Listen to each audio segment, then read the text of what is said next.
Bueno, Bueno, eh, ya estamos empezando, ¿no? Entonces, en primer lugar, pues, dar una bienvenida, un saludo fraternal desde Sensat Agua Viva a este webinario de diálogos caribeños sobre el río del Cauca. En principio, pues, también agradecer a las personas que el día de hoy nos están acompañando, que siguiendo este webinario, y también pues agradecer tanto a los ponentes como a las personas que se están conectando el día de hoy y los que puedan pues ver en diferido también esta presentación. En principio, pues para Censad es muy importante durante algunos años el tema de los ríos. Precisamente durante los últimos años hemos venido trabajando con algunas organizaciones pensando formas de protección y cuidado en los ríos. Hay varias organizaciones que están precisamente invitando a este webinario.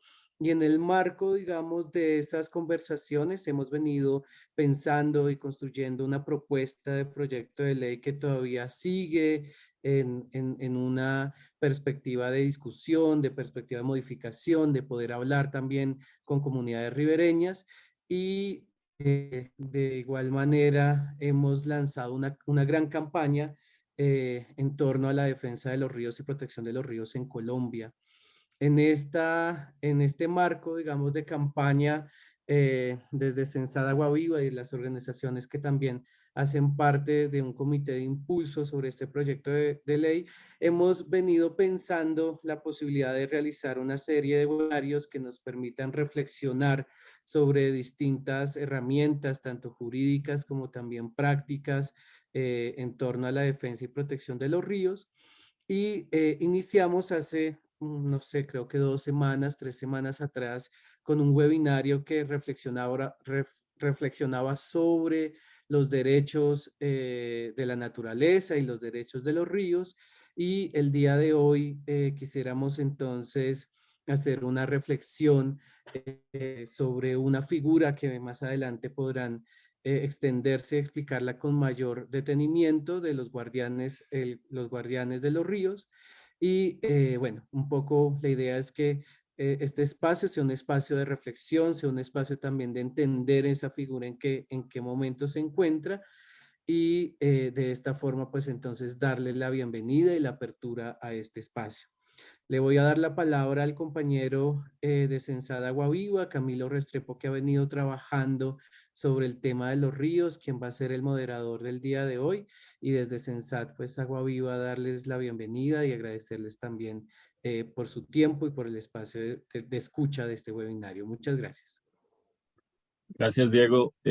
Sí, bueno, muchas gracias a las personas que estén allí siguiéndonos, como ya dijo Diego, tanto en diferido o en vivo. Este espacio, digamos, entonces va a estar compuesto por unas personas que han venido trabajando, digamos, alrededor de esta figura del tema de guardianes que se enmarca, digamos, en las sentencias que han sido, que designan y que declaran, digamos, tanto al río Atrato como al río Cauca y otros ríos, porque esto ha generado también un efecto, digamos, en otros ríos y en otros tipos de ecosistemas de protección y que han sido, digamos, designados como sujetos de derechos. Eh, Tenemos al compañero Carlos Zapata del Instituto Popular de Capacitación, una organización que ha estado acompañando, digamos, todo este proceso en la zona de Antioquia y pues en la parte, digamos, de la cuenca baja del río Cauca. Tenemos a la compañera Milce Guerrero, guardiana de Caucasia, del Consejo Comunitario Palomar en Antioquia.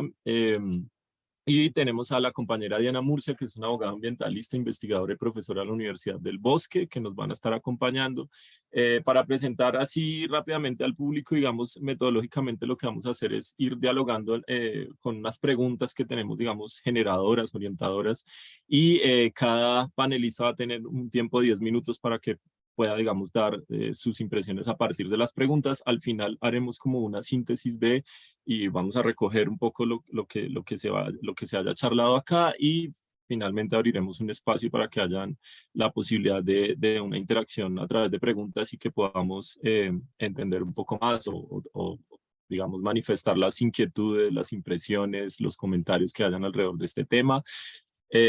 Nos preguntábamos alrededor de la figura de guardianes de los ríos como un mecanismo de participación que viene rondando, digamos, en estas sentencias y que consideramos que puede ser importante problematizar o ver de qué manera a partir de allí se pueden generar otro tipo de mecanismos en el marco de esta campaña de protección y conservación de los ríos en Colombia, de la cual ya estuvo hablando Diego y que nos parece importante posicionar, digamos, en el marco de un debate público, digamos, considerando que es importante también tener en cuenta de qué manera protegemos los ríos en Colombia.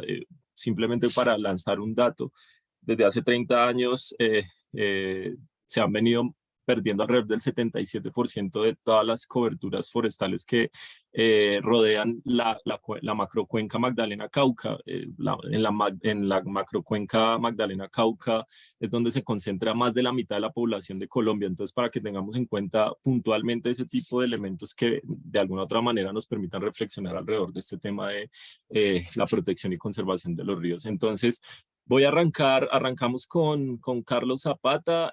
Quisiera entonces, para empezar, preguntarle a Carlos y pues para que nos comparta sus reflexiones alrededor de las siguientes preguntas, y es, digamos, ¿qué derechos se le reconocen al río Cauca en la sentencia? Quizás que nos compartas también un recuento de las órdenes incluidas dentro de esta sentencia, cómo ha sido la implementación de las órdenes impartidas por la sentencia y qué vacíos se han identificado, digamos, al día de hoy. Entonces, pues, doy la palabra al compañero Carlos y voy entonces a ir tomando el tiempo.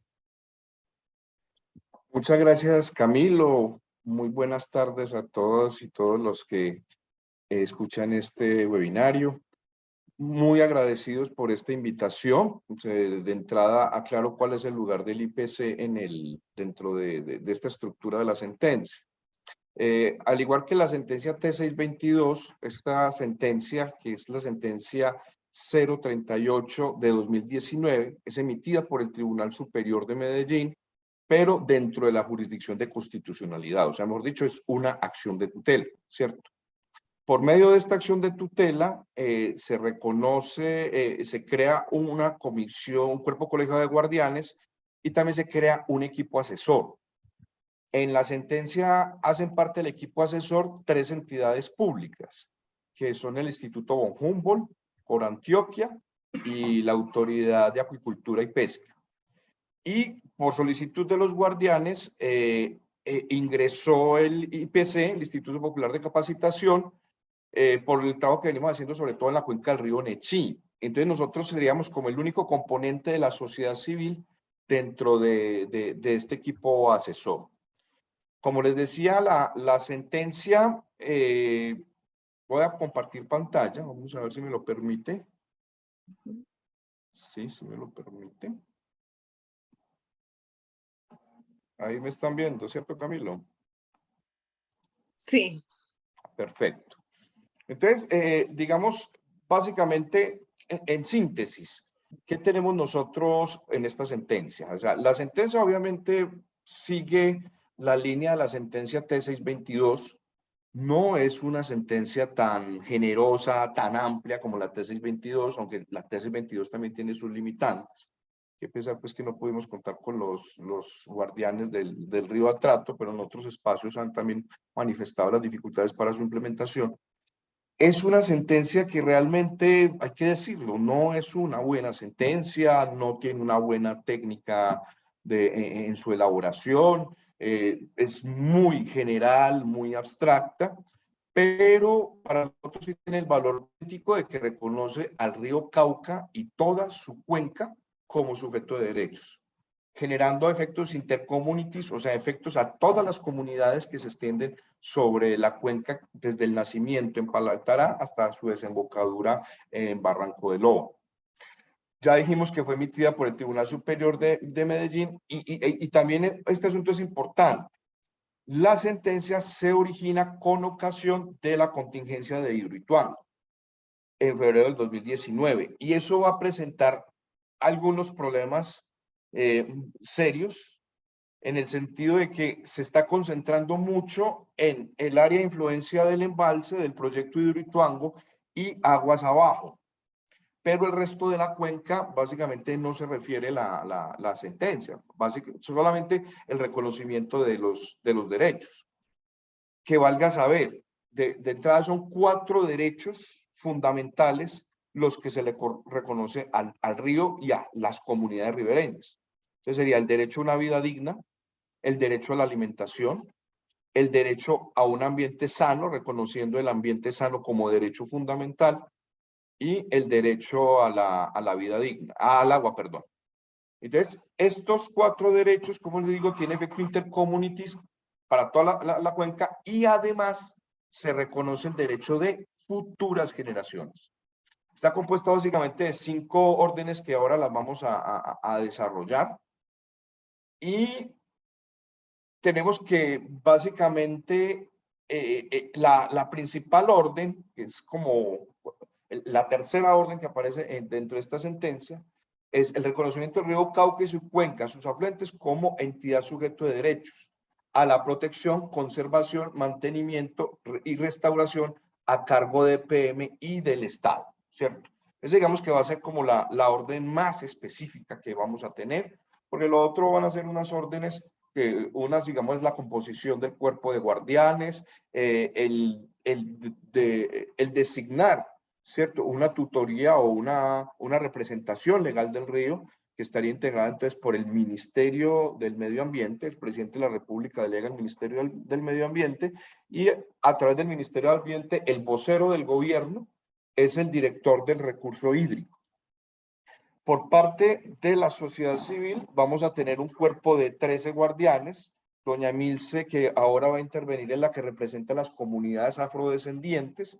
A ella le voy a dejar que nos explique más o menos cómo ha sido la dinámica y desde su percepción cómo funciona el cuerpo de guardianes, dado pues el limitado tiempo que tenemos. Les hablaba ahora, entonces conforma también un equipo asesor dentro de esas órdenes, que está por la autoridad por la UNAV, por Antioquia, el Instituto Von Humboldt y el IPC, y además crea un comité de seguimiento y acompañamiento a la sentencia, integrado por el Ministerio Público, la Procuraduría General de la Nación, la Defensoría del Pueblo, la Contraloría General de la República, que periódicamente, o sea, cada 6 meses, deben estar produciendo informes de seguimiento sobre el cumplimiento de la misma. La definición que plantea por representación legal y tutoría es la de la articulación de actores sociales del territorio para velar por la garantía de los derechos, instar a las entidades al desarrollo de las acciones necesarias para la conservación de la cuenca en el marco de su misionalidad, sus obligaciones, etcétera, etcétera, etcétera.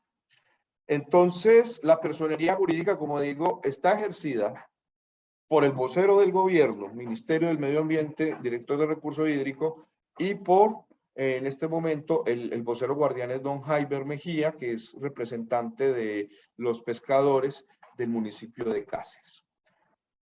Bueno, de entrada, ¿qué problema le estamos viendo a la sentencia en su configuración? Bueno, se mete mucho el modelo de la gobernanza del territorio, pero nosotros vamos a ver un problema, y es que no hay representación de la cuenca alta y media del río. Y eso sí que es un problema muy complejo, porque realmente es claro que es muy importante ver el río, la cuenca en su integralidad, pero la representación para los efectos intercommunities debería ser también completa. Nosotros tenemos más o menos unos 4 guardianes que están en el área de influencia de la represa, y el resto, los 9 guardianes, están río abajo, hasta La Mojana. Pero en los otros 4 departamentos, como les digo, la cuenca alta y media, no hay representación. De todas maneras, con los guardianes venimos en articulación con la red de defensa de la vida, el territorio y el agua en el Cauca. Hemos tenido ya varios intercambios y hay una apuesta por articular todos los procesos, tanto de la cuenca alta, media y baja, en un solo proceso de movilización social y de civilidad del cumplimiento de los derechos del río.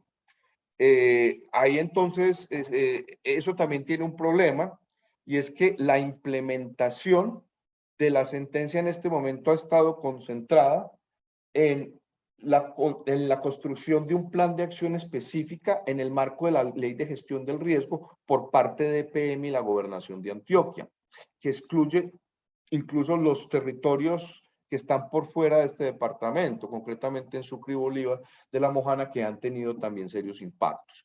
Ese PAE básicamente tiene una inversión por 186.000 millones de pesos.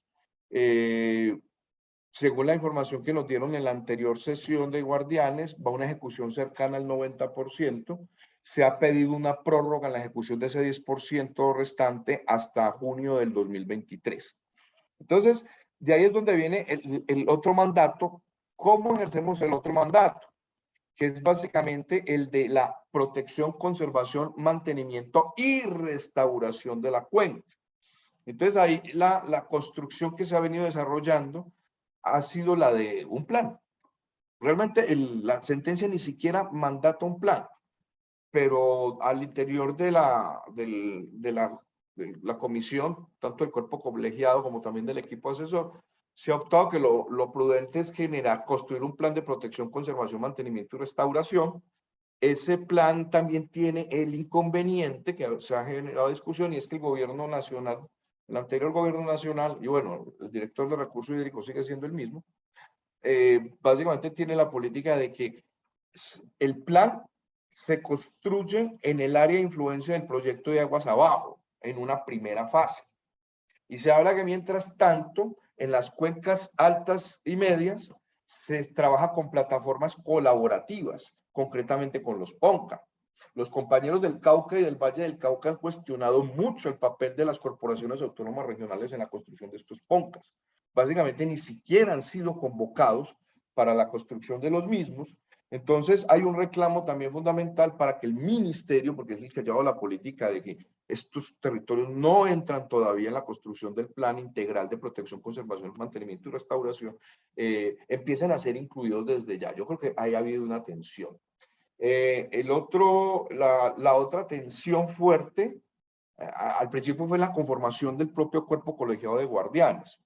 Digamos que en aguas arriba ha habido un proceso de movilización más fuerte, ha estado Ríos Vivos y otras organizaciones de base muy en este proceso contra la empresa de Hidroituango, pero aguas abajo realmente ese proceso no se ha desarrollado, se ha venido desarrollando recientemente y fue a partir de la contingencia, cuando todos ahí sí se dieron cuenta que realmente aguas abajo también no había impacto, porque dentro del plan de manejo ambiental, aguas abajo, para EPM no existe ningún riesgo ni ningún impacto aguas abajo.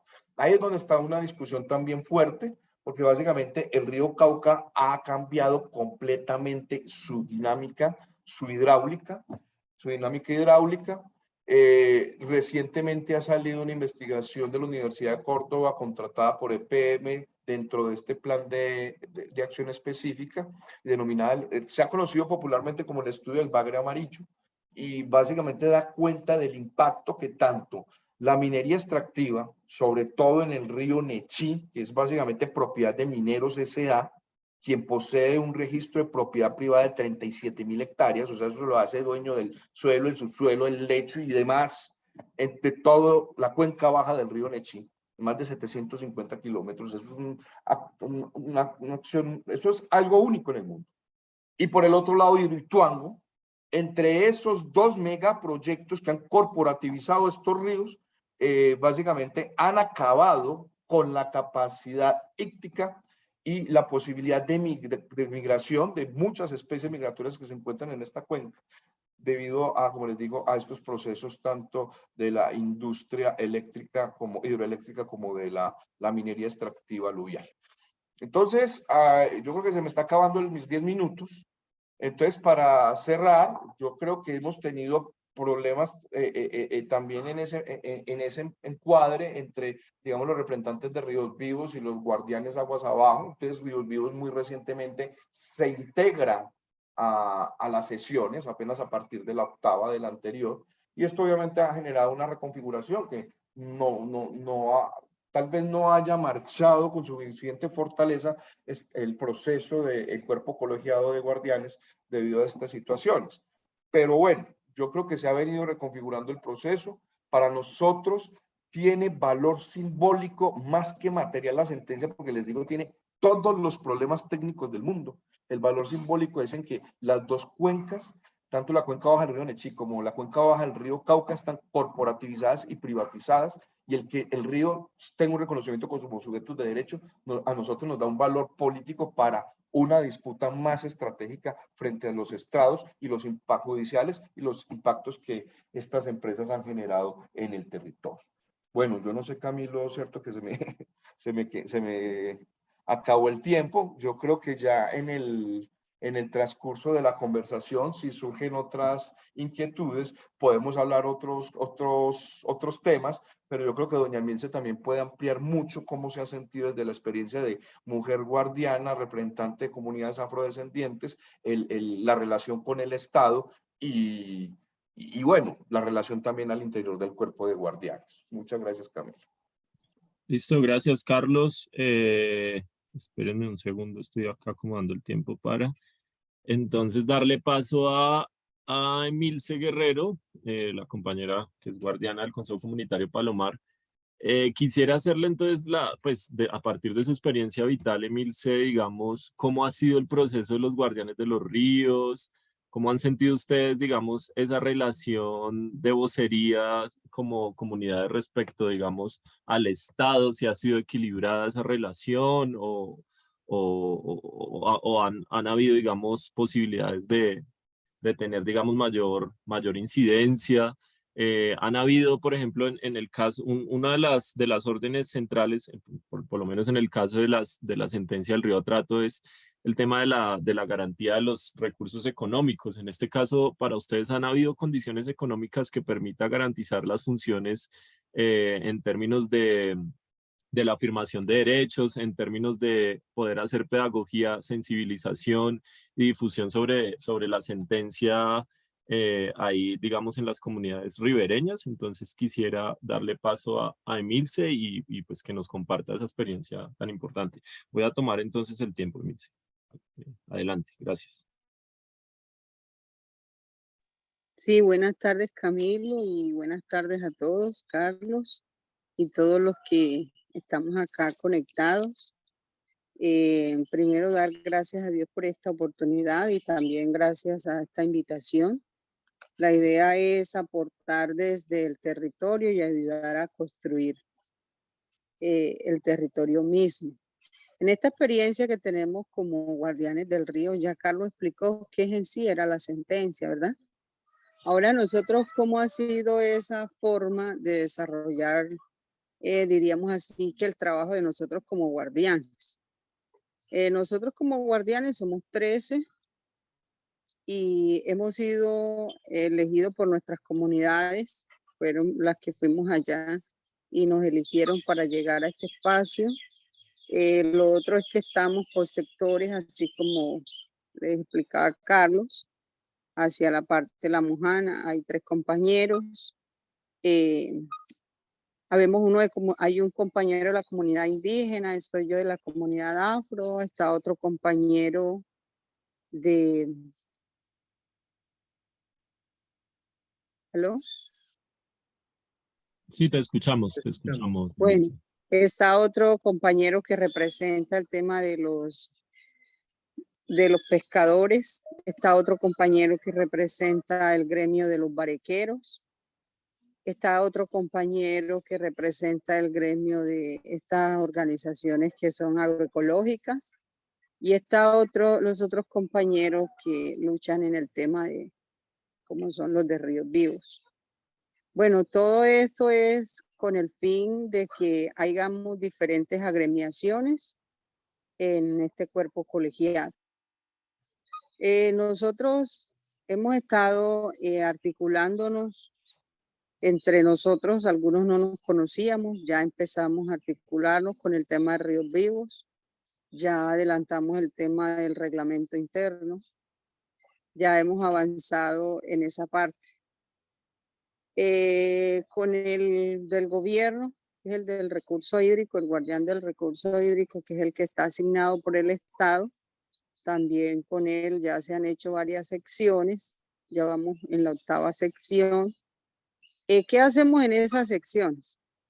Es como mirar, cómo evaluar las estrategias para trabajar. Hemos creado y hemos planificado unas mesas de diálogo para hacer unos planes de acción, para articular así a las gobernaciones y a las alcaldías y las mismas autoridades ambientales que hagan en cada territorio, sabiendo que ahí todos los que estamos solo en Antioquia y los compañeros que están de la Mojana, que es Bolívar, Sucre y algunos también cogen parte del Atlántico. Bueno, también nos contaban a través de las mismas comunidades todo el tema de la afectación del proyecto hidroeléctrico Ituango, que es la razón de ser de la tutela por la cual existe la sentencia, y es cómo se interviene el río y se privatiza, diríamos así, el río, y ya este proyecto toma el control del río, tanto en su dinámica como en su color, como diríamos en la dinámica de la velocidad del río, ya no es lo mismo, el color tampoco. Diríamos que la vitalidad también. Bueno, ellos dicen que es poca la afectación, dicen ellos, pero ya nosotros sabemos, los que vivimos la situación.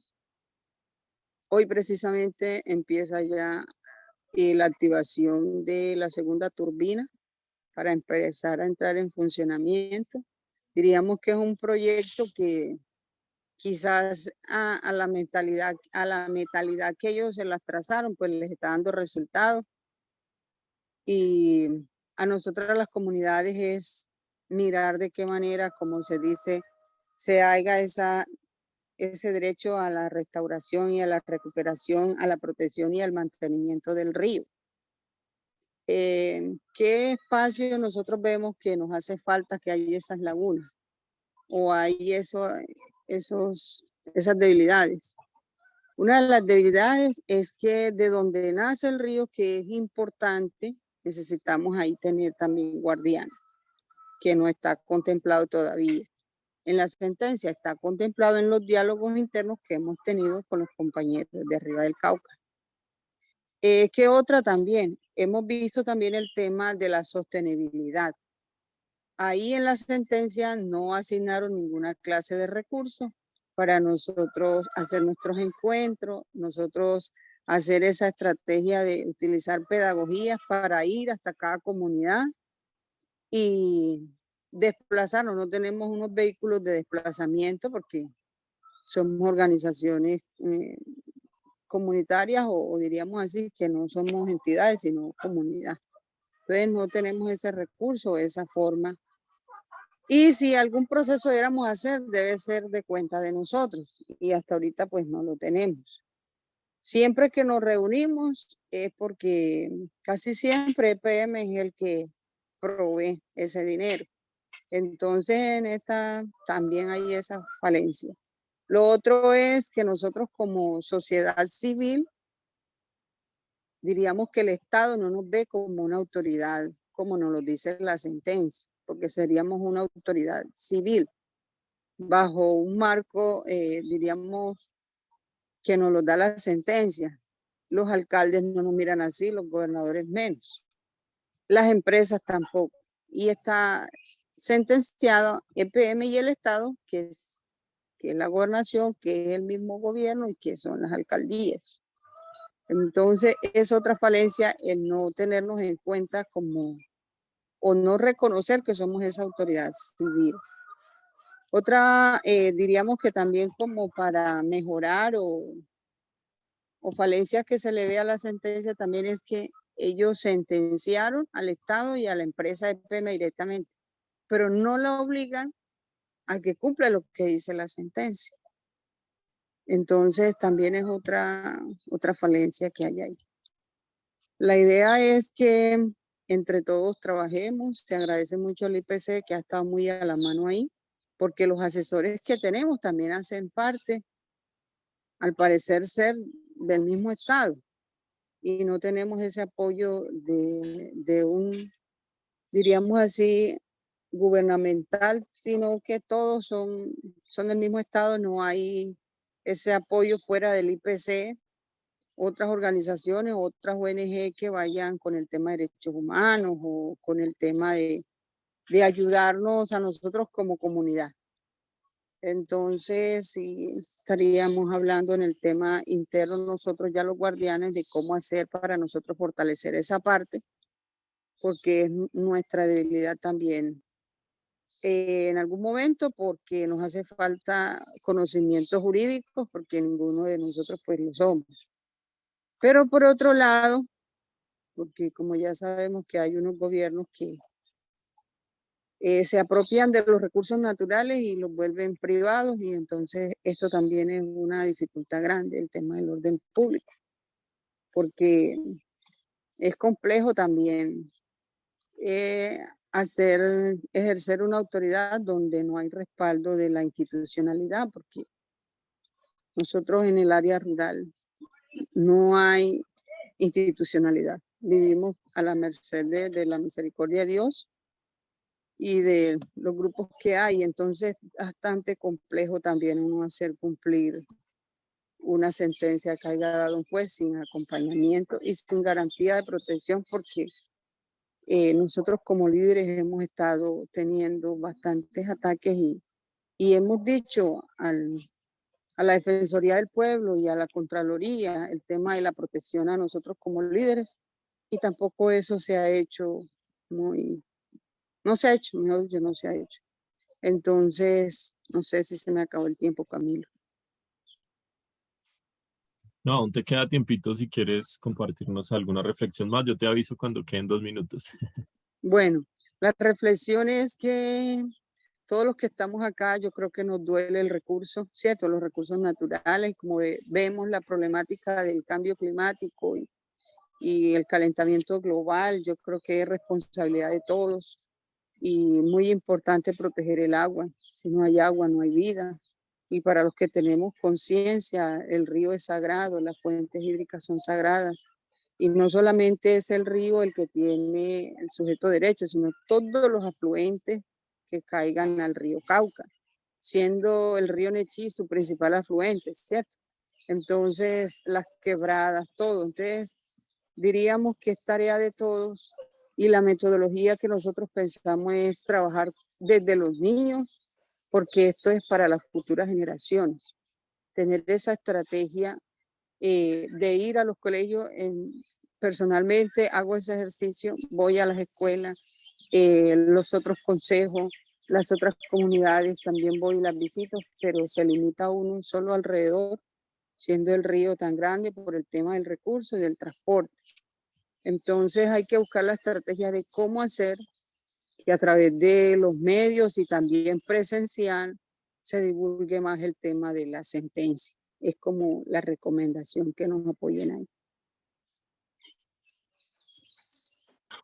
Listo, Emilce, muchas gracias. Estoy acá anotando, entonces todo se me traslapa.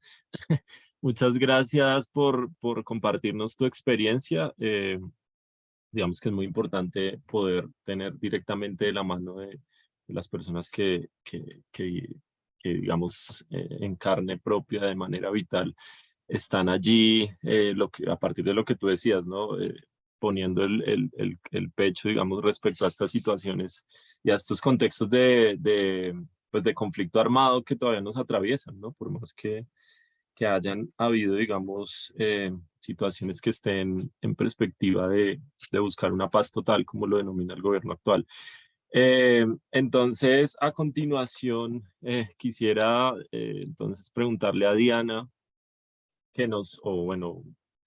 pedirle el favor que nos cuente un poquito, digamos, este tema de la figura de Guardianes de los Ríos, de dónde viene un poco, en el marco de qué se da, en el marco de qué sentencia, que nos compartiera, por favor, digamos, los antecedentes de esta figura, cuáles han sido sus implicaciones, qué avances, digamos, ha tenido y qué retos hay o qué críticas, por ejemplo, podrías compartirnos alrededor de esta figura. Entonces, doy paso a Diana para que nos comparta entonces sus reflexiones. Muchas gracias, Camilo, por la invitación y a todos ustedes por estar acá. Bueno, pues sí, esto de crear equipos de guardianes y de una representación par para la representación de un nuevo sujeto de derechos que es ecosistémico, viene o tiene sus antecedentes en Nueva Zelanda, donde las tribus maorí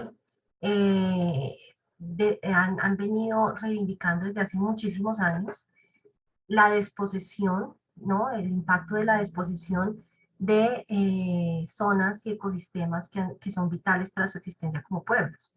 Entonces, aquí nos toca irnos a la historia de Nueva Zelanda, y es que Nueva Zelanda, cuando se crea como Estado, pues se crea mediante un acuerdo entre la corona británica y las tribus maoríes, los iwis, y entonces se hace un acuerdo que se llama el Tratado de Waitangi, que opera como la constitución actualmente de Nueva Zelanda, pero con un problema muy grave, y es que se hizo en dos idiomas, el Tratado de Waitangi en inglés y en maorí, y una cosa dice en inglés y otra cosa dice en maorí respecto de cuál es el sistema de manejo de los recursos, ¿no? Y de quién iba a quedar, digamos, la administración, la posesión, etcétera. Eso se convirtió en un problema histórico gravísimo, como se lo podrán imaginar, que desembocó en unas movilizaciones sociales muy fuertes hacia la década de los 60s y 70s, cuando se estaba en plena movilización en Estados Unidos en contra de las leyes de secesión y demás y del apartheid. Entonces, para poder conjurar toda esa conflictividad social y esas reclamaciones de los maorí, se hizo una especie como de comisión de la verdad que se llamó el Tribunal de Waitangi, que era encargado de poder hacer un estudio mucho más profundo de esas quejas que tenían los maorí sobre todas las quejas que tenían en relación con múltiples recursos. Aquí hay montañas que se declararon zonas de conservación, ríos, etcétera, ¿no? Entonces, el Tribunal de Waitangi tuvo que decir, bueno, entonces quiero estudiar a profundidad cuál es la conflictividad que hay alrededor del río Wanganui, y entonces hizo un estudio que publicó en 1999, que es muy extenso, pero que me parece que es maravilloso y creo que es una lectura obligada de todos los que queremos saber cómo aproximarnos a las historias de desposesión de un recurso y sobre todo desposesión de un cauce de un río. Hizo un estudio de más de 600 páginas donde contó toda la historia de desposesión de derechos frente al río, ¿no? Cómo les compraban, o sea, a través de engaños o compraventas o de amenazas, etcétera, cómo fueron perdiendo la disposición del río. Y además con algo muy terrible, y es que maorí significa gente de río. Y a la gente de río, pues le negaron el acceso, entre otros recursos, al río Wanganui. Entonces, al final de ese estudio que hizo el Tribunal de Waitangi, ellos dijeron, mira, aquí la única manera de resolver esto es que haya como una suerte de reparación histórica de esta desposesión. Lo que hay que garantizar es una administración compartida del río. Y ya que el río es una especie de antepasado para los maorí, entonces hay que asumirlo como un sujeto autónomo, y ese sujeto autónomo pues va a ser representado tanto por la corona como por un representante de los maorí, y a lo largo de todo el cauce vamos a poner consejos de confianza, que son consejos que como a lo largo del cauce el río cambia y cambian ecosistemas y demás, pues entonces esos consejos le van a ir diciendo a estos dos representantes del Estado y de las tribus cómo tomar decisiones sobre el río, sin desconocer derechos adquiridos sobre el río, pero como una forma de gestionar hacia el futuro. Y obviamente para eso les tocó hacer una ley. Esa ley fue consultada, pasó por un referendo, los maorí votaron, desde el año 2010 se fue haciendo esto hasta que salió una ley en el año 2017 que reconoció entonces al río Wanganui como un sujeto de derechos que iba a ser representado y que iba a tener una cara humana, y esa cara humana iban a ser sus guardianes, y que era uno por el Estado, uno por las comunidades, con esos comités de confianza, y con muchos millones de libras que iban a respaldar la posibilidad de que se hiciera toda una gestión conjunta del río y un acceso al río. Y además la corona hizo algo muy importante, que fue pedirle perdón al río y pedirle perdón a las tribus por haberles negado esa relación biocultural y reconoció, al haberle negado a la comunidad del río y al río a la comunidad, se le generó un impacto a ambos. Entonces, eso fue lo que pasó en el año 2017 en Nueva Zelanda, y ese es el antecedente. Pero ¿qué pasa? Que en la opinión pública y en los medios de comunicación, el tema de que esto haya sido una medida reparatoria pasó a segundo plano, y entonces empezó a decirse, un río es un sujeto de derechos, primer río como persona, los ríos pueden ser personas, en Nueva Zelanda el primer río es una persona, es un sujeto de derechos y tiene derechos, nada, nada. Entonces eso se volvió muy famoso y empezaron a hacerse declaraciones similares en varios países, en India, en Australia, en Estados Unidos, en todo lado, y obviamente Colombia no fue la excepción. En Colombia se estaba debatiendo en el año 2016, aunque la ley es del 2017, como este era un proceso que venía desde el 2010, ya tenía un borrador muy acabado desde el 2014 y se venía hablando del asunto. Entonces en el 2016 se está fallando en la Corte Constitucional de Colombia una sentencia también de tutela, mediante la cual comunidades alrededor del río Atrato estaban diciendo, estamos perdiendo nuestra capacidad alimentaria, nuestra posibilidad de acceder a agua limpia, la navegabilidad, la seguridad de la zona, pues con ocasión de la minería ilegal, y entonces necesitamos que nos protejan nuestros derechos, ¿no? Y entonces ahí llega el momento decisorio, digamos, del magistrado ponente, y entonces el magistrado ponente dice, no, pues hay que proteger el ecosistema, esto es una cuestión muy grande, y ya la Corte Constitucional se había enfrentado a temas que son estructuralmente muy difíciles de abordar.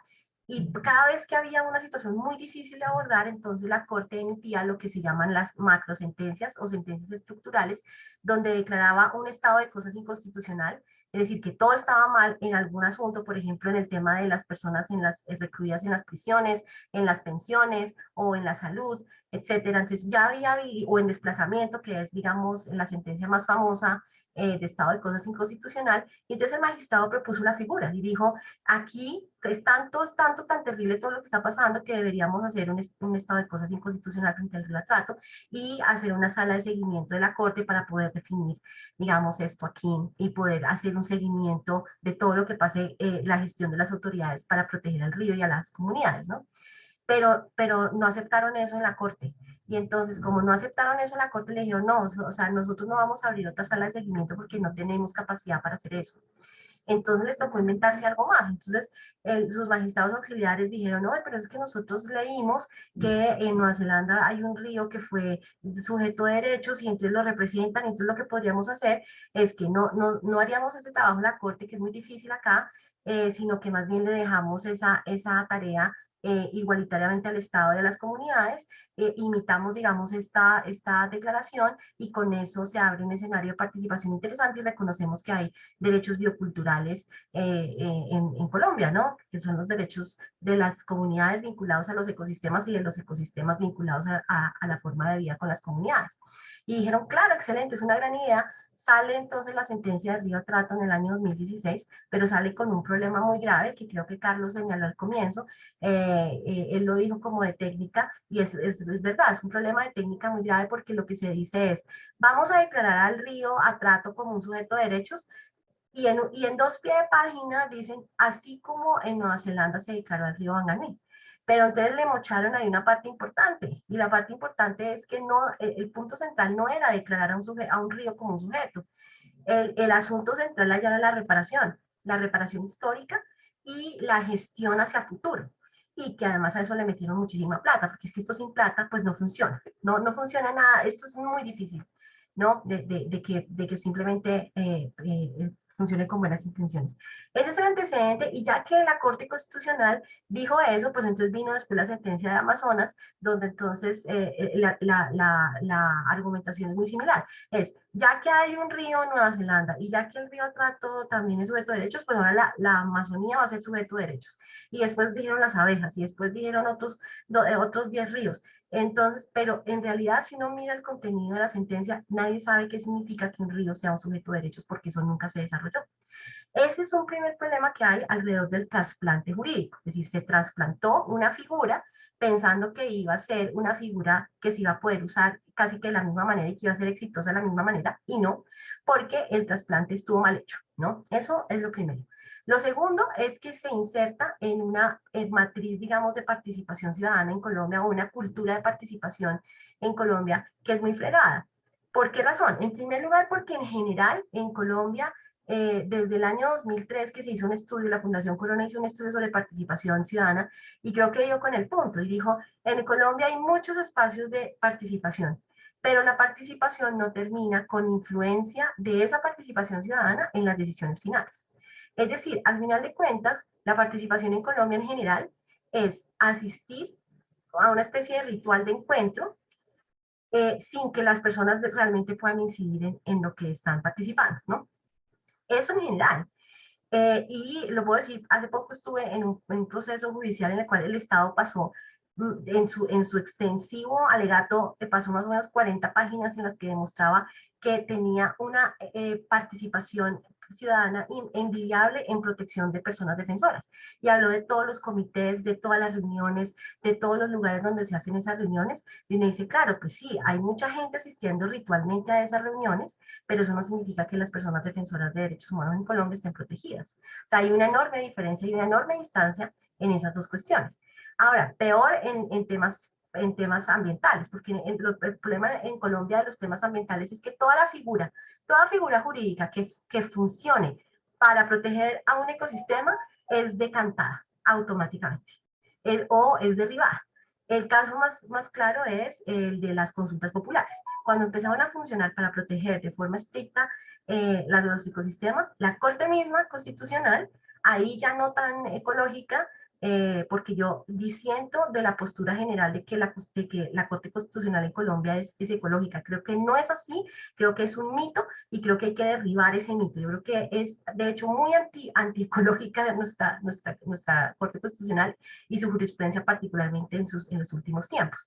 Entonces, lo que termina ocurriendo es que entra este trasplante en una cultura de la participación que niega la participación de la gente en general y que además busca que no sea eficaz en lo ambiental. Y el tercer problema, que ya con esto termino, es que el problema de estas figuras es que entran en una dinámica muy difícil porque el río, por ejemplo, para hablar solo del río Cauca, y solamente con las dos cosas que ya miramos, ¿no? Hidroituango, ¿no? Que es un proyecto hidroeléctrico descomunal, que aquí ya lo han dicho las dos personas que me precedieron, cambió al río, o sea, esto ya, ese río ya no es, ¿no? Y en eso también hay una sabiduría enorme en los pueblos indígenas. Cuando hicieron la represa, se me fue el nombre, bueno, en la que estuvo implicado este compañero indígena que fue desaparecido hace varios años, en los 90. Ellos, en Urra, exactamente, cuando estaban construyéndola, el pueblo se despidió del río y hicieron una procesión a lo largo del río, despidiéndose del río, porque ellos sí sabían que no lo volverían a ver igual, ¿no? O sea, ya sabían que el río no sería el mismo y se despidieron del río. Entonces aquí el problema es que ya el río, y aquí lo dijeron, el río, y lo dijo Emilce, el río ya no es el mismo y aunque nos digan que el río está bien, ustedes ya saben que no está bien. Entonces, es una figura de protección de un ecosistema que entra a disque proteger, conservar, mantener y restaurar un ecosistema que ya entró en una dimensión muy particular que es una zona de sacrificio. Aunque no existe una definición, yo creo que la que hicieron los relatores especiales en las Naciones Unidas de Medio Ambiente y el tóxico sobre zona de sacrificio, me parece que esa figura aún no está muy bien definida, pero me voy a quedar con las definiciones desde Chile, que es desde donde empezaron a hablar de las zonas de sacrificio. Y es una zona o un ecosistema que está intervenido de tal manera que la contaminación o el daño que sufre impacta directamente sobre los derechos de las personas y hace a veces inviable a ese ecosistema. Entonces es muy tenaz porque entonces tenemos una sentencia donde el río Cauca es un sujeto y hay guardianes pero sobre un ecosistema que ya no es viable, o sea, que ya es una zona de sacrificio. Y por eso cuando Emilce dice, a nosotros nadie nos ve como una autoridad, aunque lo sean por virtud de la sentencia, pues lo cierto es que nadie les va a hacer caso, pues porque sencillamente entró en la lógica de ser un ritual más, una medida más, que es importante en lo simbólico porque eso permite que las comunidades se empoderen, pero que creo que el Estado tiene muy claro que es absolutamente limitada y que no va a servir para lo que la gente aspira que sirva, ¿no? Esa sería como mi postura. Yo sé, es pesimista, pero creo que, bueno, esa es mi perspectiva. Bueno, gracias Diana. Muy ilustradoras las reflexiones, la intervención. Entonces, uy, me está sonando. Fue perfecto el tiempo, gracias por la puntualidad. Entonces simplemente quiero como hacer pues como recoger algunos elementos que consideramos pues centrales, digamos, a partir de lo que han intervenido Carlos, Emilce y Diana. Y tengo, digamos, por ejemplo, como para recapitular un poco, que digamos el tema en la sentencia puntual del río Cauca, eh, que se tiene solamente en cuenta desde el daño de Hidroituango y aguas abajo, digamos que aguas arriba no hay una representación que permita, digamos, que haya una intervención allí desde la cuenca alta por parte de guardianes alrededor de este río. Y pues digamos que existen alrededor de 4 personas guardianes desde la represa y 5 ríos abajo, es decir, de ahí para arriba y en su nacimiento, que si mal no estoy es en Paletara, no existe, digamos, no hay una posibilidad de que se vea representado. Esto, digamos, también lo cruzo con lo que planteaba Emilce y de esa necesidad de que pueda existir esa articulación con guardianes que estén en la cuenca alta de este río. Dentro de las debilidades que identifica Emilce, por ejemplo, en la sentencia, fundamental el tema de los recursos económicos, que además también Diana lo toca, lo plantea. El tema del orden público, sí, no hay una institucionalidad, digamos, que garantice la protección de estas funciones de parte de las personas que hacen o que ejercen estas funciones como guardianes. Y eso, digamos, es un elemento que puedo cruzar también con lo que plantea Diana a partir de esta idea de un traslado mecánico de la figura desde Nueva Zelanda a Colombia, digamos, que se hace de una manera descontextualizada porque evidentemente, pues el conflicto armado pues no permite, digamos, que se lleve a cabo, digamos, esta posibilidad de proteger y defender el río, quizás. Bueno, no conozco el contexto neozelandés, pero pues que yo sepa, pues no hay un conflicto armado interno allí, digamos, de la misma forma en que pueda existir acá, con temas de clan de Golfo, con las guerrillas, con los paramilitares, bueno, ahora le llaman como es bandas criminales, pero pues siguen siendo estructuras armadas, digamos, consolidadas. Entonces, digamos que estos elementos impiden que se pueda llevar a cabo unas funciones respecto a la protección de los ríos y eso, por ejemplo, en la sentencia del río Atrato también es patente en el caso de cuando se empieza a implementar esta figura de los guardianes en la sentencia del río Atrato. Creo que ni siquiera pasó un mes y ya todos los guardianes estaban amenazados. De hecho, han habido, digamos, también asesinatos por parte hacia lideresas, digamos, que defienden y protegen los ríos. Esto a partir de una columna del Espectador, ¿no? Pues para citar, porque si no después se puede creer que me estoy inventando el asunto, pero digamos está sustentado en entrevistas puntuales, personas que tienen miedo, digamos, alrededor de poder revelar su identidad, porque pues esto sigue pasando, ¿sí? Entonces, esos elementos así, grosso modo, que recogí que de alguna otra forma nos pueden dar pie para cruzarlo con las preguntas que hay del público y pues quisiera entonces empezar en el mismo orden. Acá hay una pregunta para Carlos que dice, pues ya para pasar al momento de las preguntas del público, pues daremos unos 20 minutos, digamos, para recoger estas preguntas y pues ya, digamos, cerrar el webinar. Para Carlos, dice, ¿cuáles son los puntos que se le exige a las diferentes instituciones para mejorar su implementación? Entonces, voy a ir leyendo las preguntas y diciéndole a las personas a quienes van dirigidas y pues doy paso entonces a Carlos para que si nos comparte su respuesta respecto a esta pregunta y ya leo las otras de acuerdo a quienes vayan dirigidas. Carlos. ¿Me la repites, por favor, Camilo, que no te escuché una partecita? Listo. Sí, ¿cuáles son los puntos que se le exige a las diferentes instituciones para mejorar su implementación, digamos, respecto a la sentencia? Ah, ok, muchas gracias. Bueno, dentro de la sentencia hay un plan de trabajo que básicamente se conforma... Ah, perdón, el video, qué pena. Ah, sí. Bueno, entonces dentro del plan de trabajo, básicamente se contemplan 5 etapas. Una primera etapa habla de la conceptualización, articulación y coordinación, ¿cierto? Es precisamente esa etapa donde se definió, se definió básicamente qué entendíamos por toda la cuenca, se levantó la cartografía de la cuenca y básicamente se buscaron los actores que habría que articular en esta cuenca.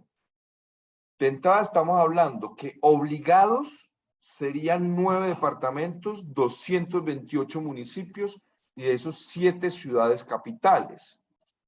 Y esto también vincularía, además del Ministerio del Medio Ambiente, a 13 corporaciones autónomas regionales. Porque estas corporaciones también tienen que construir algo que se denomina los PONCA, ¿cierto? Que son los planes de ordenamiento de cuenca. Para eso se logró hacer más o menos 109 encuentros con actores sociales, ¿cierto? Entre ministerios, gobernadores, varias alcaldías. Pero ¿cuál es el problema? El problema es que realmente un plan no es un mandato imperativo. Nosotros podemos levantar un plan y de hecho, como señalaba ahora doña Milce, se han estipulado que son más o menos 11 mesas sobre conflictos ambientales que van a trabajar precisamente en los diagnósticos, en complementar los diagnósticos, porque ya hay un diagnóstico de toda la cuenca, ¿cierto? Pero ¿cuál es el asunto? Que el plan en sí mismo no va a obligar a las corporaciones, ni a las alcaldías, ni a las gobernaciones, ni al ministerio. Entonces nosotros tenemos un problema, es que podemos hacer el desgaste y voluntad del gobierno de construir el plan. O sea, realmente un plan de preservación, conservación y todas estas cosas que dice la sentencia, pues eso no le haría mal a nadie. La pregunta es la capacidad que tendríamos nosotros de implementar ese plan con una movilización significativa de todas las autoridades que tendrían competencia en eso. Nosotros también hemos señalado que no hay un inventario de los conflictos ambientales sobre la macrocuenca. Hay sí diagnósticos sobre las presiones, digamos, del sector agropecuario, la presión por saneamiento básico, la presión que se tiene con las PETAR, las plantas de tratamiento residuales, etcétera. Sí hay un diagnóstico al respecto, pero las conflictividades ambientales no quedan como tal, digamos, cartografiadas ni identificadas, que eso sería, yo creo que un asunto que habría que trabajarlo con estas otras entidades. Yo realmente creo que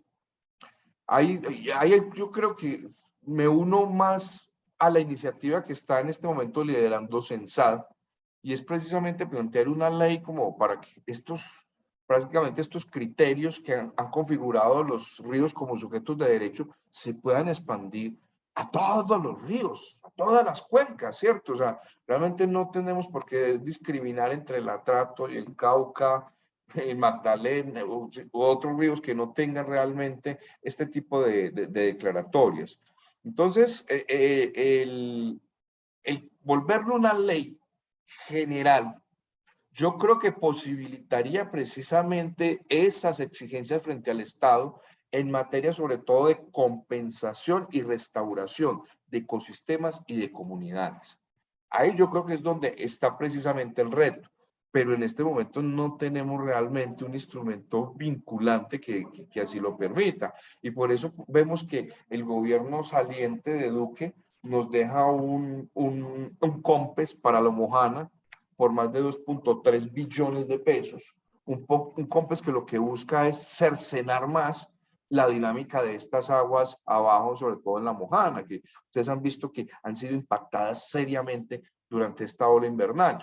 Pero ¿por qué también ha sido invernal? Ahí nosotros hemos visto, y ahí yo creo que un reclamo muy fuerte de los guardianes, porque ni EPM ni el gobierno nacional reconocen el cambio de esa hidráulica. Los pescadores y las pescadoras dicen otros, el río subía y bajaba, y sabemos cuándo era subiendo y cuándo era bajando, y lo aprovechábamos según cada circunstancia, pero ellos ya no tienen esa capacidad porque precisamente toda esta dinámica se ha alterado y el río, tanto el Cauca como el Nechí, están buscando incluso sus cursos madres. Entonces, yo creo que el tema sí podría llevarse más a una ley de la República que nos permita realmente, como les digo, señalar cuáles son los derechos de estos ríos y unos instrumentos con recursos efectivos que permitan hacer ese trabajo de conservación y mantenimiento de estas cuencas. Listo, Carlos, gracias.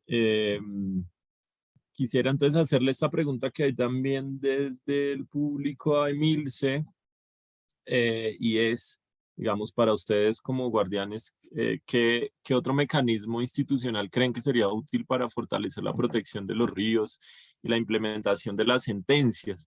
Y también, digamos, en este contexto político favorable, aparentemente, ¿qué papel creen que el nuevo gobierno puede tener para fortalecer la implementación de estas sentencias? Emilce. Bueno, gracias por la pregunta. Yo diría que ¿quién se nos articularía o sería necesaria? Yo creería que más población civil, porque esta sentencia la haremos cumplir, diríamos así, es entre nosotras la población civil. En el momento que todos nos unamos y al ver toda la violación de derechos humanos que se nos hace a nosotros a través de estas afectaciones al río, pues yo invitaría a la población civil. Y en el tema del nuevo gobierno, pues hemos planteado los guardianes de una reunión precisamente con el señor presidente o con quien toque conversar para plantear qué estrategias tiene él para mejorar a través de este gobierno, cómo mejorar, diríamos así, la situación, porque están involucrados el Estado, pero se necesita también la voluntad de diferentes funcionarios o actores que hay en diferentes espacios, porque el presidente puede dar una orden, pero en ocasiones las autoridades, como son departamentales y municipales, toman sus propias decisiones. Y como le decía muy claro la compañera ahorita, nosotros en ocasiones nos vemos así. Son invitados a escuchar, pero no a tomar decisiones, ni mucho menos a tener en cuenta las observaciones que uno hace. Entonces, ahí sí, con el apoyo del compañero Carlos, que tiene más el conocimiento, temas jurídicos, qué hacer con este nuevo gobierno de una manera jurídica, cómo fortalecer más la sentencia. Listo, Emilce, muchas gracias por compartirnos la respuesta. Y finalmente a Diana, quisiera preguntarle, bueno, una que surge acá desde el público y es, pues primero hay como un contexto de la pregunta y es si en el fondo el reconocimiento de los ríos como sujetos de derechos en su origen era para la reparación de los ríos y su gestión en el futuro. ¿Consideras que hoy es funcional la figura de sujeto de derechos o habría que profundizar en más elementos? Gracias, es una pregunta muy buena porque la pregunta es, esto es algo, una idea muy buena, muy generosa además en términos de devolverle a la gente la gestión sobre los ecosistemas, porque además lo que hace el derecho ambiental generalmente es poner al Estado como representante de todos los ecosistemas, de los animales, del aire, del agua, de todo. Y esa representación del Estado como tomador de decisiones, pues ha generado que se deje de escuchar a las comunidades, que en realidad son las que deberían participar en toda adopción de una decisión sobre lo ambiental. Entonces, en realidad la figura es muy importante porque en teoría debería permitir una gestión, ¿sí? Una gestión común. Por lo tanto, la figura en sí misma no es el problema. El problema creo que tiene que ver más con la matriz, digamos, y el estado de cosas sobre participación en general en Colombia. Y es que las instituciones nunca han tenido confianza en los ciudadanos para confiarles la toma de decisiones sobre lo público. Ese es un primer problema. Claro, no es único de Colombia, en otros países también lo hay, ¿no? O sea, Ecuador, por ejemplo, no tiene conflicto armado, pero han puesto represas también descomunales que acaban con la vida comunitaria de la gente, es decir, la noticia es la misma. Pero digamos que aquí hay una deuda histórica con lo que significa participar y sobre lo que significa tomar decisiones. Entonces yo lo que creo es que lo interesante de la figura es que es nueva tanto para la gente como para la administración. Y yo creo que eso es algo muy importante porque la administración puede manosear una audiencia ambiental, puede, se puede cooptar una corte constitucional como la colombiana para decir no a las consultas populares, es decir, el poder puede cooptarlo todo, ¿no? Pues, todos los intereses corporativos pueden hacerlo con todo, pero este tema de los guardianes sigue siendo novedoso. Entonces, yo creo que lo que toca hacer, y ahí coincido con Emir, si hay que meterle más gente del lado de las comunidades, atendiendo a lo que dicen las comunidades. Hay una parte de la sentencia que no alcanzó a señalar Carlos, y es que dicen, en el cumplimiento de esta sentencia, invitamos a la academia, organizaciones, a quien quiera, a sumarse para el seguimiento de la sentencia. Entonces, valdría mucho la pena que hubieran más personas circunscritas a estos procesos para poder supervigilarlos. Pero también lo que dice Carlos es cierto, y es todos los ríos en Colombia deberían ser sujetos de derecho, o como dice esta sentencia, deberían ser sujetos de especial protección. Y uno diría, bueno, y si decimos que los ríos, entonces ¿por qué no las montañas? ¿Y por qué no los árboles? ¿Y por qué no las especies? ¿Y por qué no el aire? ¿Por qué no?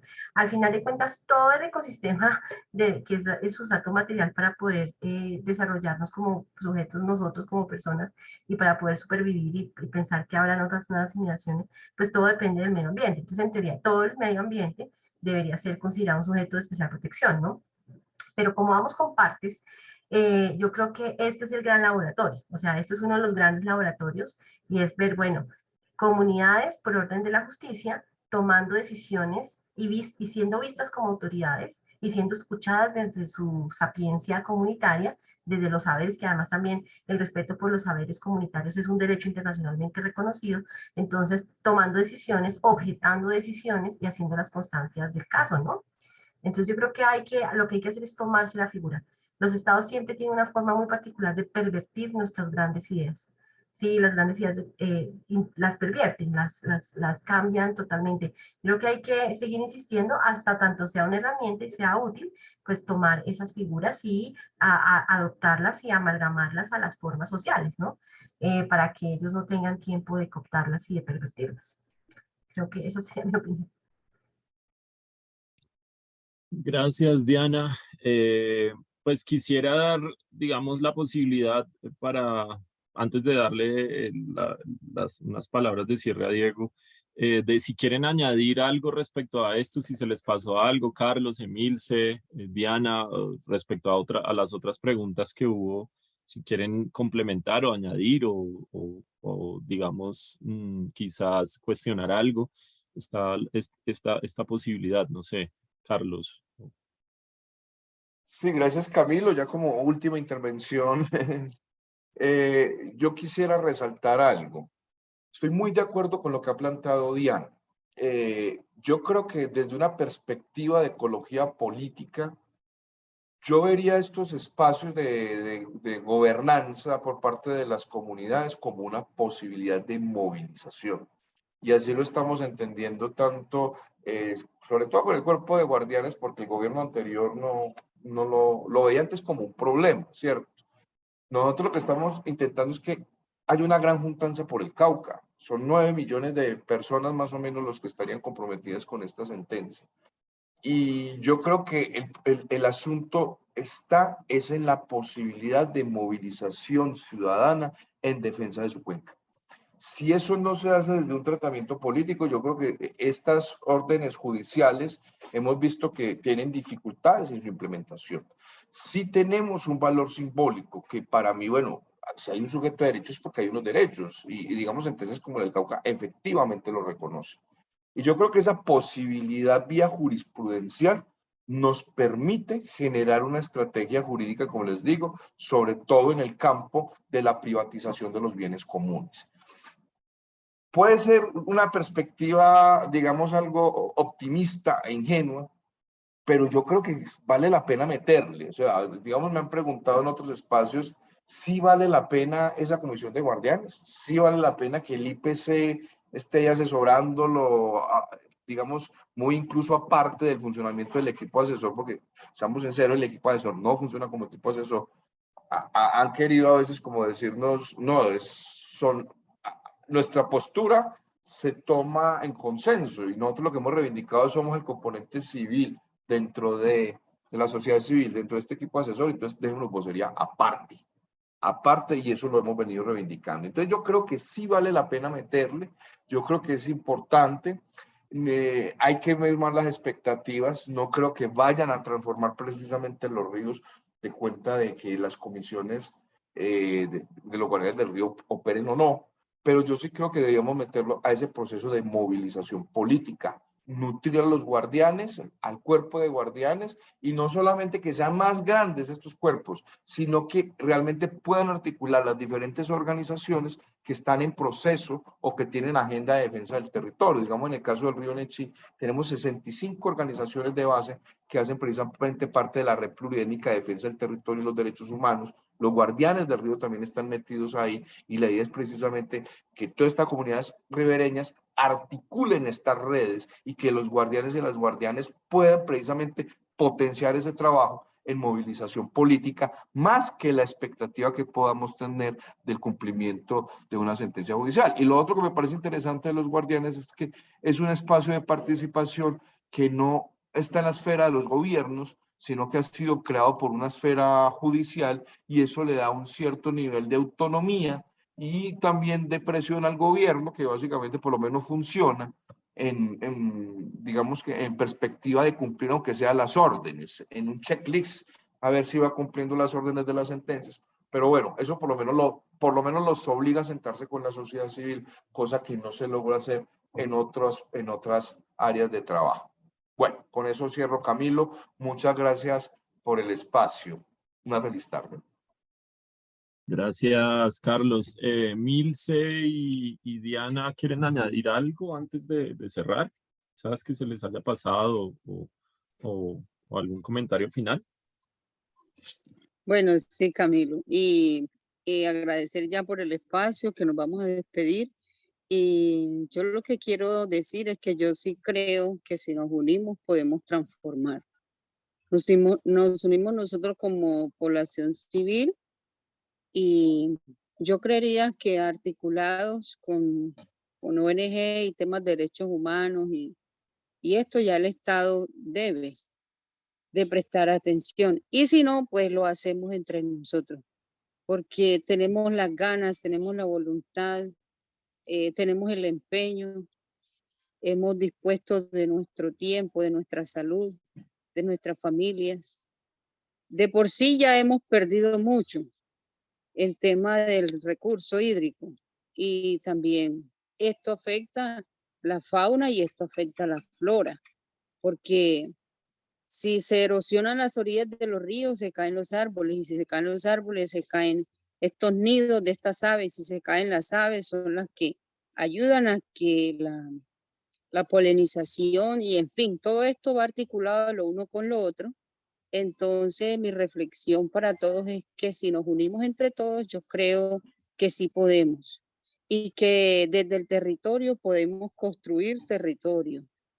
Siempre nos han construido territorio desde un escritorio y por eso es que no ha funcionado como debe ser. Pero yo creería que si construimos territorio desde el territorio, hay la transformación. Espacios como hoy, nunca antes lo habíamos tenido. Y otros espacios que se van viendo, en el caso de nosotros, acá en el Consejo Comunitario nos visitaron 2 par de semanas atrás, los compañeros del Cauca llegaron hasta acá con el IPC, con otros compañeros que vinieron, o sea, son espacios que nosotros vemos de incidencia y de presencia que yo creería que sí lo podremos lograr. Entonces es como esa fe que yo tengo, ese ánimo, transmitirla a todos y la compañera también, a pesar de que hay dificultades, creamos en nosotros mismos y luchemos. Si no lo alcanzamos nosotros, las nuevas generaciones quizás lo logren. Gracias, Milce, por esas palabras alentadoras, esperanzadoras. Diana. Bueno, pues a mí me suscita esto muchas emociones, porque además llevo trabajando mucho tiempo en temas como, por ejemplo, derechos de la naturaleza, ¿no? Y entonces al final, después de un balance de más de 10 años, la pregunta es qué hemos logrado y cuáles son las perspectivas cuando abrazamos este tipo de iniciativas, ¿no? Y me suscita, digamos, también en la historia colombiana la idea de la Guardia Indígena, por ejemplo. En los comienzos de la Guardia Indígena era cuando empezaron a ser significativos esos bastones de mando, sobre todo de los pueblos indígenas del Cauca, además. Esa fue una gran figura que desafió la idea de que la única autoridad en Colombia era la autoridad central, nacional, militar, y demostraron que algo que, por ejemplo, el Congreso nunca ha hecho, que es crear las entidades territoriales indígenas, ¿no? O sea, demostraron y desafiaron esa falta, digamos, de abordaje de una obligación constitucional que de hecho existe y que no se ha cumplido. Desafiaron diciendo si hay autoridad, o sea, puede que no haya un reconocimiento dado, digamos, por el legislativo, pero sí hay autoridad, y la autoridad, la característica de la autoridad es que se ejerce. La autoridad tiene sentido en tanto el ejercicio, ¿no? Entonces pienso en la Guardia Indígena porque es una guarda de, y ha funcionado para muchas cosas, y creo que le ha dado muchas lecciones al país en relación con lo que sería una guarda democrática, etc.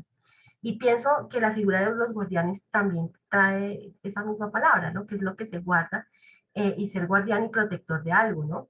Entonces yo creo que la fuerza y la fortaleza que pueda darse desde abajo a la figura es la que va a determinar el equilibrio de la balanza, ¿no? Y yo creo que cuando hay ojos puestos sobre la actuación, por ejemplo, las corporaciones autónomas regionales que dejan tanto por desear, yo creo que no hay sino cosas buenas, o sea, sin duda alguna es muy positivo poderle poner ojos ahí a propósito de esta decisión, digamos, judicial. Entonces yo creo que los jueces no lo han hecho bien, pero en la práctica las comunidades sí lo pueden hacer muy bien y sí pueden generar otros escenarios que están cerrados en el ámbito de la participación ambiental. Entonces yo sí le apostaría también, o sea, sin duda alguna. Gracias, Diana. Antes de darle la palabra a Diego para cerrar, yo simplemente quiero, pues, también como decir unas palabras, y es que, bueno, ayer, por ejemplo, se estaba conmemorando el Día del jaguar, este animal que nos representa, digamos, a toda América, que nos junta, que nos une, y es importante también, pues, descentrar un poco la idea de proteger y conservar los ríos y los ecosistemas en función de las comunidades humanas. De centrarla a esta idea antropocéntrica y buscar esa interrelación que existe entre los ecosistemas y los sistemas comunitarios. Ha venido perdiendo su hábitat desde hace varias décadas, y es importante pues no solamente que pensemos en las comunidades humanas, sino también en los demás seres sintientes, en las demás especies, en lo que aparentemente no está vivo también. Y pues lo importante que es pensar en defender nuestros territorios, digamos, no solamente para nosotros como humanidad, sino también para las demás especies. Entonces le doy la palabra a Diego para cerrar y pues agradecerles también por su atención en este espacio. Diego. Vale, muchas gracias Camilo y pues desde Sensat Agua Viva expresar pues un sincero agradecimiento a los panelistas, a Carlos, a Diana, a Emilce, a Camilo por la moderación, a International Rivers también por permitirnos y darnos como el apoyo técnico de esta transmisión. Sin duda, en principio pues agradecerles enormemente este espacio de reflexión. Nuestro objetivo durante estos años que hemos venido intentando pensar el tema de ríos ha sido precisamente generar estos espacios pedagógicos, conversatorios, diálogos sobre qué significa y qué figuras se pueden también implementar en torno a la protección y cuidado de los ríos. Yo me llevo 3 ideas, creo que me parecen bien interesantes en torno a la construcción de una visión más general, de una normativa o un espacio más general de protección de estos ríos. Siento que también hay un elemento de cómo se populariza o se lleva y se suman los movimientos populares, ambientales, sociales, respaldando estas propuestas y cómo también como tercer momento podemos tomarnos estas figuras y darles contenidos populares desde las mismas prácticas que tienen las comunidades y darle como un vuelco a los vacíos que tienen estas sentencias. En este marco, sin duda, ya quisiera invitarles, nosotros como comité de impulso ya que hemos venido trabajando con distintas organizaciones, la propuesta de un posible proyecto de ley en la construcción de una protección y cuidado de los ríos, en los que participamos la Universidad del Atlántico, está Soquimbo, está International Rivers, está Heart Law Center, está la Red Nacional del Agua, la Fundación Yumaná y la Fundación Bocas de Ceniza. Nosotros hemos venido construyendo un proyecto de ley que en principio tiene 3 elementos importantes: reconocimiento de las fuentes hídricas como sujetos de derechos, la construcción de un consejo nacional de guardianes de ríos y un escenario institucional en donde un sistema nacional de protección de ríos. Este ha sido un esfuerzo en conjunto en el cual en este momento sin duda estamos llevando a los territorios para conversarlo con las comunidades y en este marco pues estamos lanzando una campaña en el cual podamos reconocer, reflexionar, hablar, también reconstruir esta propuesta y de esta forma también pues escuchar a las personas que viven al lado de los ríos y que tienen sus vínculos también con los ríos para llenar esta propuesta y que tenga un respaldo popular importante en este país. Entonces, pues nada, nuevamente agradecerles, enviarles un fuerte abrazo y seguro que nos seguiremos encontrando para seguir hablando y luchando por los ríos. Muchas gracias. Gracias a todos, a todas. Chao. Qué pena. Gracias. Chao, muchas Hasta gracias. luego. Que estén muy bien. Gracias. Bien. Chao. Hola, gracias. Camilo, acá mañana se va a hacer un mural en honor al jaguar, precisamente. Chévere. Bueno, Precisamente. Hoy llegan los chicos de Corantioquia a pintar con nosotros mañana, que estamos protegiendo también esta especie que está muy atacada. chévere. Envían foticos. Que estén bien. Ay, Chao, sí, chao. qué chévere. Gracias, chao, Emilce.